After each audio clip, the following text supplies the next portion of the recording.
안녕하세요. 개인 투자자분들의 멘토 프로페서 킹입니다. 8월 29일 기술적 분석의 좋은 모닝 브리핑 출발해 보도록 하겠습니다. 자, 일단 이제 엔비디아 실적이 발표가 됐죠. 발표가 되면서 물론 이제 우리가 모두가 예상했다시피 굉장히 양호하게 나왔습니다. 늘 이야기 드리지만 미국은 실적 시즌에 정말 안 좋을 때가 한 70%? 70%도 낮게 잡은 거고 한 75%가 예상 상회고 잘 나올 때는 거의 뭐 85% 이상 예상 상회가 나오기 때문에 사실 예상 실적보다 낮게 나오는 경우들은 뭐 흔치 않다. 그럴 경우에는 진짜 어닝 쇼크라고 부를 정도로 그런 흐름들이 되는 거고, 어찌되었거나 굉장히 양호하게 나왔고, 전반적으로 제가 평가하기에는 약간 양호하게 나왔지만 점점 이제 예전과 같은, 그러니까 예전에 이 엔비디아가 실적이 터지기 시작한 시점이 계속 이르다가 이 AI 때문에 이렇게 터지기 시작했고, 슬슬 이제 이 각도가 완만해지는 이런 시기에 왔다라고 보거든요. 다만 여전히 상승하고 있고, 특히나 젠스왕이 이제 어닝 콜이나 이런 데서 굉장히 약간 뭐라고 표현할까요? 드립을 잘 치죠.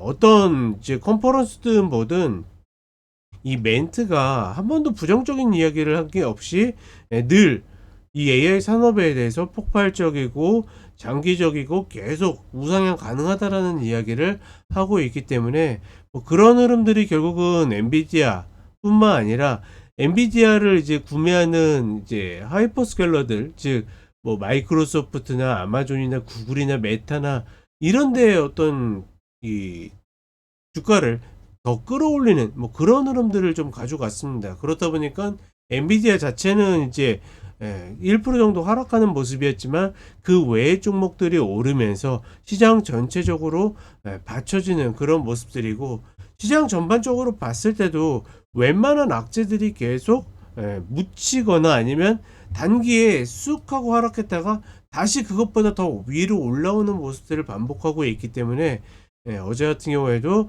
다우랑 S&P는 신고가를 만들고 나스닥도 다시 바짝 올라오는 그런 모습들을 보여줬다. 사실상 최근에 이제 트럼프도 좀 잠잠한 가운데 어떤 이야기가 나와도, 그리고 이제 통하지도 않죠. 타코 트레이딩이라고 해서 트럼프가 저렇게 이야기하지만 결국은 또 물러서면서 좋게 이야기할 거야, 이런 것들이 강하기 때문에 정말 제가 아닌 말로 늘 이야기 드리죠.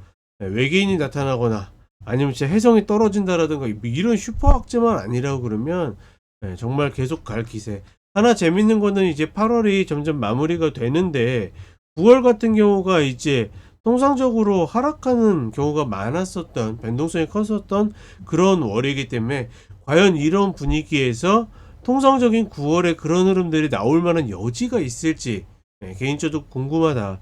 그리고 이런 정도의 움직임이면 사실 예측이라는 게 거의 필요 없이 그냥 대응의 영역인 거지, 여기서 신고가 구간인데 얼마가 더 간다 뭐 한다라고 논의하는 것은 좀 무의미하다, 이렇게 보시면 될 것 같습니다. 어찌되었거나 엔비디아 실적은 발표가 되면서 시장이 이런 반응을 하면서 마무리되었다라고 보시면 될 것 같고, 오늘 같은 경우에는 이제 PC 개인 소비 물가지수가 발표가 되죠.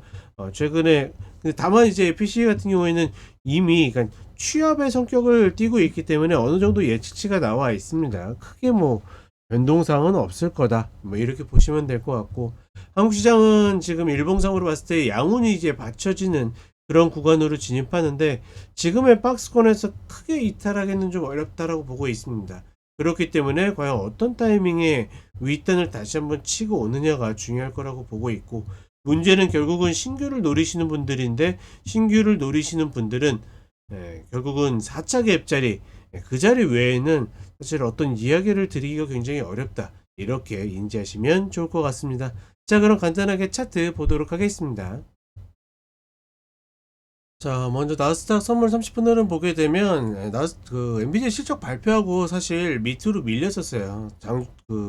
시간 외에서 3% 이상 빠지면서 밀린 흐름이 있었는데, 하나 재밌는 거는 별 이슈도 없이 장전에 들어 올렸고, 본장 출발에서도 살짝 들어 올렸다가 사실상 저런 패턴들은 매도 패턴에 가깝거든요. 다시 밀려가지고 저는 깨질 가능성이 높다라고 봤는데 결국은 큰 이슈도 없이 이 구간을 뒤져내면서 상승하는 모습.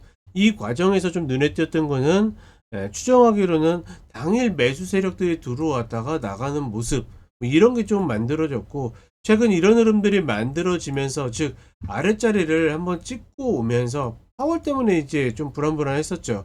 오면서 만들어진 흐름들이 기존에 들어왔었던 매수 미결들이 다 이렇게 나가는 모습들이었기 때문에, 사실 지금 구간에서는 자신 있게 매수로 들어올리는 쪽은 별로 없어 보인다. 그럼에도 불구하고 여전히 시장이 매수가 굉장히 유리하고 편안한 그런 상태들을 보여주고 있다. 그 정도로만 좀 인지하시면 좋을 것 같고, 결국에는 기존에도 이야기 드렸지만 일봉상 22평 이탈 자체가 중요한 게 아니라고 그랬죠. 이탈하고 나서 반등시 저항 흐름이 나와야지 무거워질 텐데, 그런 흐름들이 전혀 나오지 않고 있기 때문에 여전히 우리가 기술적으로 추세적으로 봤을 때는 아직까지 상승 추세를 유지하고 있다.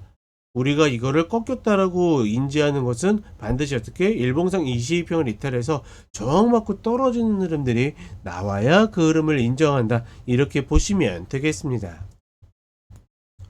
그리고 한국 시장을 보게 되면 여전히 이 4차 갭자리를 근처에도 가지 않는, 물론 근처에 한번 갔었죠. 다만 바로 뒤졌으니까 이 4차 갭자리가 매수를 기다리시는 분들에게는 가장 중요하다라고 보고 있고, 여전히 이 위에 박스권, 특히나 양운이 이제 두텁게 올라오면서 하단을 지키는 그런 모습들을 보여주고 있기 때문에 이 자리에서 딛고 한 번에 가느냐 아니면 이 구간에서 계속 횡보할 것인가, 이 부분들이 관심거리다, 이렇게 보시면 될 것 같습니다. 이런 면에서는 여전히 한국 시장에 대해서는 관점 변화가 없다. 결국은 타이밍 싸움이고, 위든 아래든 누가 먼저 어느 쪽으로 가느냐의 차이일 뿐이다. 다만 매수를 대기하시는 분들은 아래 갭자리를 먼저 갔으면 좋겠다 싶은 거고, 그 다음에 추가적인 청산을 노리시는 분들은 윗자리가 먼저 가기를 원하는 정도의 차이이다. 이렇게 보시면 될 것 같습니다. 자, 이렇게 이야기 드렸고 저는 쇼츠로 또 찾아뵙도록 하겠습니다.